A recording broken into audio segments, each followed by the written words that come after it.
Good morning everyone.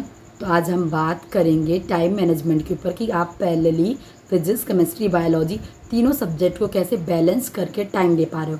तो देखो, चाहे वो स्टूडेंट ऑनलाइन मोड का हो चाहे ऑफलाइन में, देखो एक चीज़ ये ना कॉमन निकल के आती है कि आप 10-10 घंटे भी पढ़ रहे हो, इवन 12 घंटे भी, फिर भी आपको सेटिस्फिकेशन मिलता ही नहीं उस लेवल का। जैसे जितनी आपने पढ़ाई की ना उसके हिसाब से आपको सेटिस्फाइड होना चाहिए ना कि हाँ मैंने कर लिया। लेकिन ये क्यों नहीं हो पाता? क्योंकि आप प्रॉपर तरीके से आप क्वेश्चन प्रैक्टिस कर ही नहीं पाते हो। क्योंकि देखो, मैं एक चीज़ देखती हूँ कि अगर वो आप बच्चा ऑफलाइन में पढ़ रहा होगा ना, तो हो सकता है अगर आपको उस जगह से वो टीचर से नहीं समझ में आ रहा, तो ज़्यादातर होता ही है ये चीज़ होता है कि आप कॉमनली पाओगे कि वो बच्चा फिर आके ऑनलाइन मोड पे, ठीक है ना, आप जो भी बैच परचेस किए रहते हो, ठीक ना, उससे पढ़ते हो।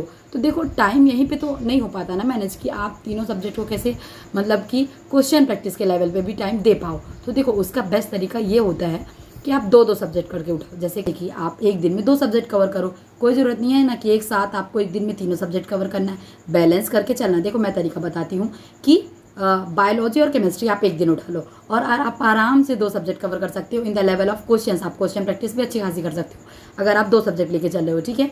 फिर सेकंड डे आप क्या करोगे, जितना ज़्यादा हो सके आप फिजिक्स को टाइम दो। वैसे में फिजिक्स आपकी टाइम कंज्यूमिंग होती है, ठीक है। उसमें जिस दिन जितना आपसे हो सके उस दिन आप फिजिक्स को टाइम दोगे और उसको उसके पे प्रैक्टिस करोगे, और जो रिमेनिंग टाइम होगा आप बायोलॉजी को दे दो। तो आप एक दिन में 2 सब्जेक्ट करके कवर कर सकते हो। ये एक बेस्ट अप्रोच हो सकती है।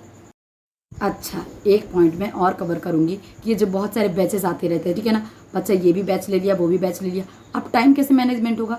तो वही बात है ना यार कि आप अपने आप को कैसे बाउंड कर रहे हो एक जगह पे। देखो इस चीज़ के लिए आपको स्ट्रिक्ट होना पड़ेगा थोड़ा, क्योंकि देखो ऑनलाइन में आज बहुत सारा रिसोर्स है, बहुत सारा कंटेंट है, लेकिन अपन के पास टाइम तो कम है ना। कम से कम टाइम में अपन को सिलेबस भी कंप्लीट करना है और उसी के साथ parallelly revision plus test, question practice जितना ज़्यादा हो सके। तो वही चीज़ मैं बोल रही हूँ कि आप अपना रिसोर्स कंटेंट वो जितना ज़्यादा हो सके वो लिमिटेड करो और टाइम को भी बाउंड मत करो। क्या बोल रही हूँ कि एक दिन में 2 सब्जेक्ट कवर करना चालू करो।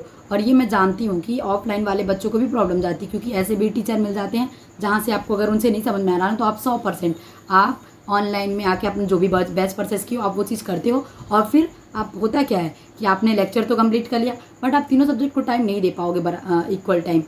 तो देखो बात वही है कि सबका तरीका अपना अलग अलग हो सकता है, बट मैं एक ये बेस्ट अप्रोच बताई हूँ कि जहाँ पे आप 2 सब्जेक्ट को कवर करके ना आप इजीली पूरा सिलेबस कंप्लीट कर सकते हो, प्लस एक दिन में आप जितना ज़्यादा हो सके उसके साथ आप रिवीजन को भी टाइम दे सकते हो। तो ये एक बेस्ट तरीका है। तो बस कंटिन्यू लगे रहो। All the very best.